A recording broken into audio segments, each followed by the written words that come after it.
you go. Okay, so we're going to call the meeting to order. And if everybody would stand up and face the flag for the national the Pledge of Allegiance. I'm not going to say. Pledge allegiance to the flag of the United States of America and to the republic for which it stands, one nation, under God, indivisible, with liberty and justice for all.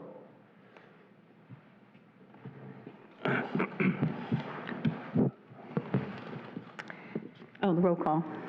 Mr. Renzi? Present. Ms. Webster? Here. And Mr. Denise? Here. Thank you. All right, I have some announcements tonight. Mr. Sims is not able to attend tonight's meeting. He's excused. Ms. White cannot attend, and Mr. Agadello cannot attend tonight's meeting. They're all excused absences. So, this is my first night on the job, so forgive me. Next, we have agenda modifications. I have none. Anybody have any agenda modifications? No. Mr. Renzi? No. Okay.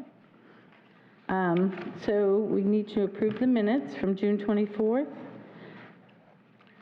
If everybody's read them over, if somebody wants to make a motion to approve them, or if you have any changes. I read them before. I'll make a motion, we accept them. Seconded. All in favor? Aye. Aye. Okay, so the minutes are approved. Unfinished business, discussion on park improvements for the current fiscal year. Mr. Hinton? Yes, so as you all are aware, we have for park improvements, each year that comes out of Recreational Impact Fund, we dedicate $20,000 to the committee for unexpected expenses that come up as in the way of improvements that we can utilize the rec impact fee for those. So out of that $20,000, we've currently expended $12,487.74, which will leave us currently $7,512.26. Later in the discussion, I'll give an update from the city, which will show a little bit on what the expenses were and why we're up to $12,000 in the expenses. But at this time, are there any members that have anything to discuss that could be expended from these $20,000? As I said, we've got roughly $7,500 left. And please keep in mind that the end of our fiscal year is September 30th. So anything that we have has to be in our hand and delivered by September 30th, or it would have to be expended in the following fiscal year. So if anyone has anything that they've noticed on their park tours or anything, or if you don't, then at least we know that we can kind of close the books on that account for this fiscal year. So with the $7,500, that's going to go away if we don't use it by the end of the fiscal year. Is that correct? So it technically doesn't go away. It goes away. We can't use it. It doesn't get added to next year's $20,000, but it still just remains in the Recreational Impact Fund for future usage. Anybody have anything you want to spend that money on? Any ideas? No? No. No, Mr. Renzi? No. I don't know of anything either offhand. Okay. I wish I did. All right, so we have public input. Anybody from the public like to speak? No? Okay. New business, football scoreboard replacement.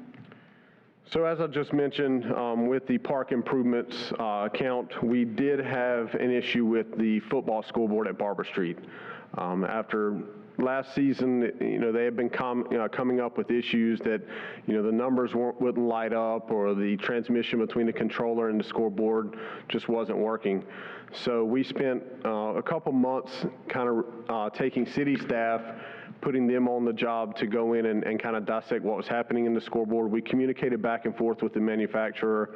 We sent numerous parts back to the manufacturer. Some parts they could renovate. Some parts we either had to purchase new with the idea that we could return them if it didn't fix the problem. So we did expend some time and money in that, and at the end of the day, it was just determined that the scoreboard is unusable going forward.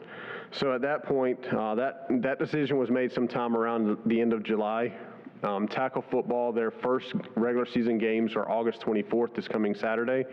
So at that point, we had to make a quick decision as to whether we were going to go without a scoreboard, purchase a portable scoreboard that would just give them a game clock, or purchase a new scoreboard to replace the existing one. Their league mandates they have to have a clock on the site. So we looked into multiple options, and in speaking with the football program, they had already allocated funds that they were setting aside for future replacement of the scoreboard per the agreement between the city and the Sharks. So in discussions with them, I went out and got some quotes, and the replacement for the scoreboard, the quote that we ended up going with to replace it was $9,660.83. You'll say, well, we only spent about $2,700 on a baseball scoreboard, but the football scoreboard is a lot bigger. It's about 18 feet wide and 8 feet high. It has, a lot of components to it. And so it was, on the range of about $9,600 that we had to expend. The Sharks program agreed to reimburse the city $4,000 of that in our discussions with them. So that's going to be over 2 years, because I know it was at the beginning of their season where they had a lot of expenses coming out. So we didn't want to hit them hard for $4,000. So they'll have 2 years to pay it back. The first payment is due here upcoming, and we do have an agreement between the city and the Sharks on the repayment terms for the $4,000. So with that being said, we purchased the new scoreboard. The lead time was about 4 to 5 weeks for building of the scoreboard and in delivery.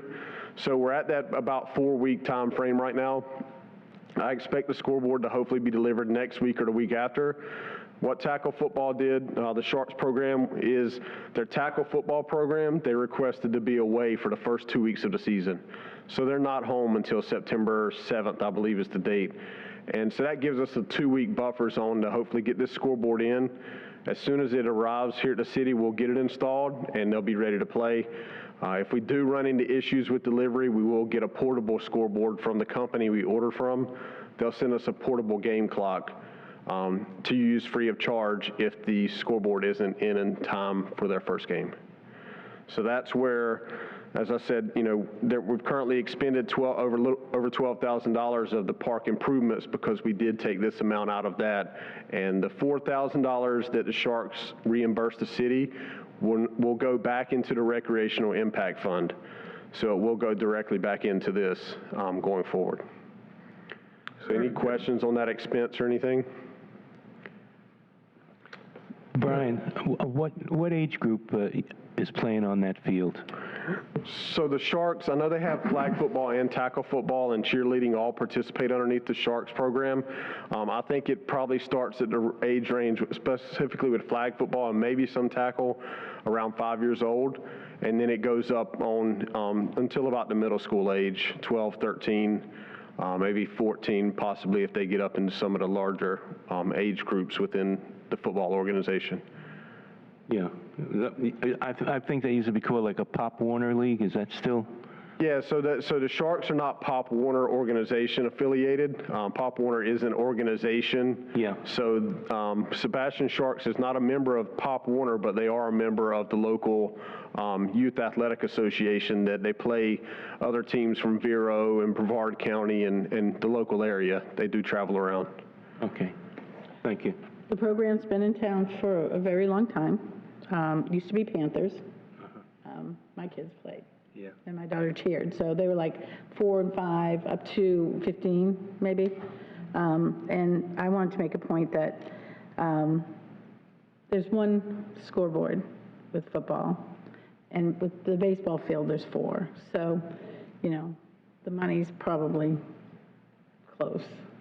Yeah, when So you I take think- a look at the 4 scoreboards for baseball Yeah. and you know, the 1 for football, the expenses are going to be around the same. I know we worked out an agreement with baseball, and we've done some different things with them for their scoreboard replacements. We currently have 1 more scoreboard to replace on field 4 at the baseball softball complex, and that is budgeted for next year. So once that one is done, we will have all brand-new scoreboards throughout our athletic facilities here within the city. Yeah, so I think it's great that you went ahead and did it. Very good. This is fast. Staff matters? During this time, I'd like to give you all an update on the projects that we have taking place within the city. The number 1 item, you know, that's been a big point here within the city is pickleball, the pickleball complex. I'm happy to say that construction started with land clearing on Tuesday, August 6th.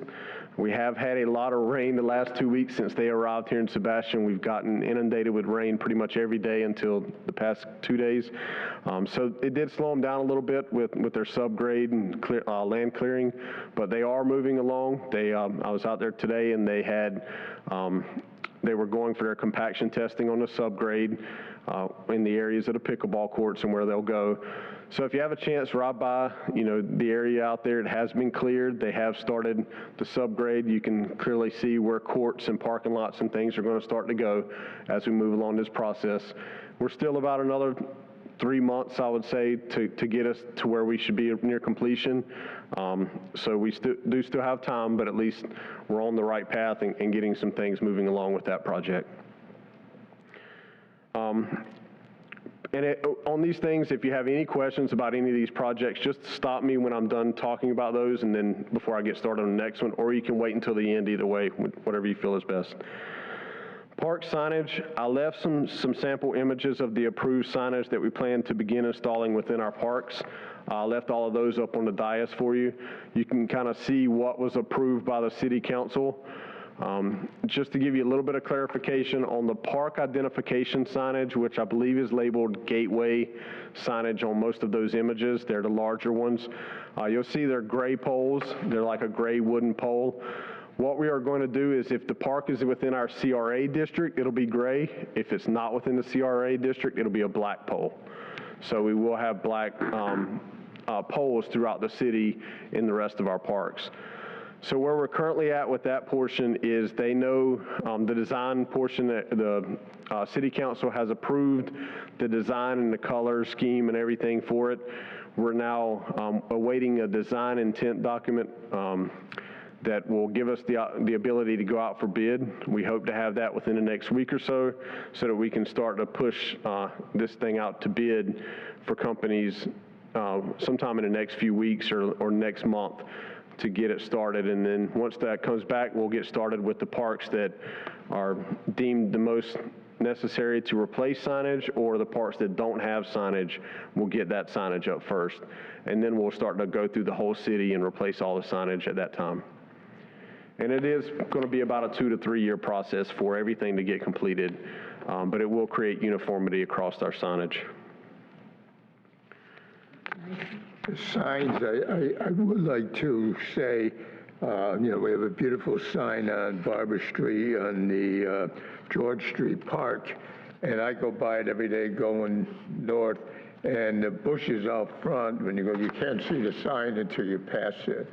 I was going to cut it myself and then go, but I didn't want to offend anybody. We spend the nice money on signs. We got to make sure the trees and everything are far enough away so they're not, people could see the signs. Yes, definitely, and I'll just mention that part because it is a pretty good example of some of the changes that are going to be happening with this plan. Number one, I'll ensure that the trees get trimmed and the bushes get trimmed tomorrow around that sign. But the second thing is, if you notice that sign is parallel to the road, you can't read the name of the park until you're right there, and you got to turn your head and take your eyes off the road to see what the name of the park is. So one of the things that will get addressed within this plan is that we'll go perpendicular to the road. so that you can clearly see it as you approach the park. You can see the name of the park. And we'll do that with a lot of our signs. I know George Street's like that, Garden Club, Filbert, Bryant, and then I know even Barber Street, which is the sports complex that has a marquee on it that is even parallel to the road. So all of that will be included going perpendicular to the road so that it is more easily read as you're approaching from both directions. But I'll take care of the Very trees good. tomorrow. They'll get on it tomorrow. Brian, what would these signs be made out of? So we are still waiting on the final information from the consultant. They have been looking at the pole system. They had looked at going with some metal structure with possibly some foam, or some of the larger ones are going to have to go with a different material just to get the wood grain look to it. Yeah. If you look, the idea was to have it similar to a wood grain with a type of a rope around it configuration. It'll be more of just build stuff. It won't be an actual rope because that'll degrade pretty quickly in these conditions. And then the signage, we've had discussions about it being similar to what's existing, a little bit of wood and foam, or going with a metal signage, which may be better for the climate and what we have going on here as far as the elements with the salt air and how it affects our signage here locally. So that information will all come from the consultant when they supply it to us. Oh, I see. Okay. Good. Beautiful. Yeah, really nice. So moving on, the current projects, Riverview Park plan, the consultant's going to deliver us their conceptual plan to the city late this week so that we can review and begin to provide feedback. I have asked a couple of our sources that have special events to be involved in this process because they're the ones that know where we need electrical outlets, where we're having issues whenever they have, the larger events, the Shrimp Fest, Clam Bake, Fine Arts and Music Festival, 4th of July, all those large events that take place down there. Sorry. So we'll get that feedback and be able to provide information back to the consultant on that as well. So you all will see that at the next meeting. I'll present the conceptual plan to you all as well for that. Friendship Park, Mr. Renzi, I know that was brought to our attention by you. I know it's taken a little while to get this done, but unfortunately the light lens had to be fabricated from the manufacturer. It has been complete. They have delivered the lens. They will be installed within the next week. Oh, fantastic. So we just got delivery of them. Like I said, I apologize it took so long, but they did have to be specially fabricated in order to go up. And the plan we made was to go ahead and replace all of them so that we don't have the issue in the future. Yeah, that's great. The yacht club, if you all have been by there recently, we had some issues with the seawall, and it was dug up quite a bit of the sidewalk on the northeast corner of the facility. And so that project is now nearing completion. We are hopefully pouring the sidewalk and the cement tomorrow to get the final layer of the sidewalk and everything complete with that. What they had to do was they went in behind the seawall and reinforced it with concrete so that we don't have the erosion of the seawall and then undermining of the ground around the yacht club as well. And then my last thing is the athletic fields. I know I've updated this every single meeting. We did replace some sod in worn areas of 3 of the baseball, softball fields in late July. These areas have grown in nicely, and the Little League program is scheduled to begin practices next week. As a part of our field improvements, I plan to attend the Little League coaches meeting just to give them some information on how we can better maintain the turf. I know in the past there's been a lot of weeds, so when you go out there and do your drills, you're just tearing up weeds and not actual turf. But now that we're starting to transition those fields over to more of a Bermuda turf facility, which will be much better for the athletes to play on, we want to make sure that we're able to maintain it and that we're getting some assistance from the coaches. So I'm going to go out and do a presentation to them and ask for their assistance as we continue to go along this process. The football fields are also on this schedule. They're a little bit further behind than the baseball fields because we started with the smaller areas and then started to proceed through to the football fields. So they're a few months behind in this process, but that'll be coming to the football program as well once we get into that time with them where we have a lot of Bermuda grass taking place on those fields, and at the end of the day it'll just provide a better facility and better turf grass for the athletes, the youth of the community to come out and enjoy and take pride in their athletic facilities is the final goal for this. So those are all the projects that we have currently really going on. Any questions on anything at this time? It's refreshing to me to see the attention that's being paid to the baseball in particular for me, but the baseball and the football fields. I think that they needed some attention, and I appreciate you doing that, what you've done. It's been great. All right, and then, yes, sir. No, I think you should be complimented on all our parks and everything. I know it's great to live in a community where you could drive by and see so many parks and see the upkeep of them. There's a lot of communities that might have as many as we do, but I don't think they are kept up. So just congratulations on the work you're doing. Great job. Thank you. I'll let staff know they do a great job. They're out there daily within our parks. So I'll ensure that they know that you all appreciate what they're doing. My last item on staff matters is we currently do still have one board opening. It's an alternate position. So if you happen to know anyone, or if anyone asks throughout the community, they can come here to City Hall and fill out an application. And we do have an alternate position available. That's all I have for staff matters. Thank you. So we have board or committee member matters. Mr. Denise, no. Like I said, I think they're doing a good job from what I see, and especially like I mentioned last month, the resurfacing of the tennis courts and everything, where I spent a lot of time, is really, I thought, came out real well. Mr. Renzi? No problem with my parks. They're looking good. No problem. I have a question about the batting cages. Do you know what's going on with that? I don't know, it looks like carpet. Yes, so when I first started here, one of the requests from Little League was, could they install a turf softer material in the batting cages, because what was in there was just concrete. They were hitting the balls off the concrete, which if you're throwing to the kids and letting them hit back to you, it can take a weird bounce off the concrete, and it's pretty hard. And it was tearing balls up. So I gave them permission to install a softer turf surface. My understanding is they got that donated, but they did not anchor it in any way. They didn't glue it down, so every time the wind blows, it's getting underneath that surface.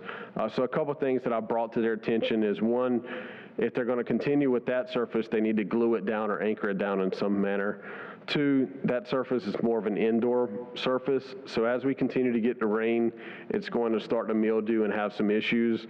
So I know that I've spoken a couple times with them, and they are actively looking at trying to purchase a turf surface that they could put down. So I'm hoping that they won't glue down this existing surface, and they'll just go ahead and remove it, and then they can, once they get their turf surface, then they can put it down and glue it down and do it the correct way.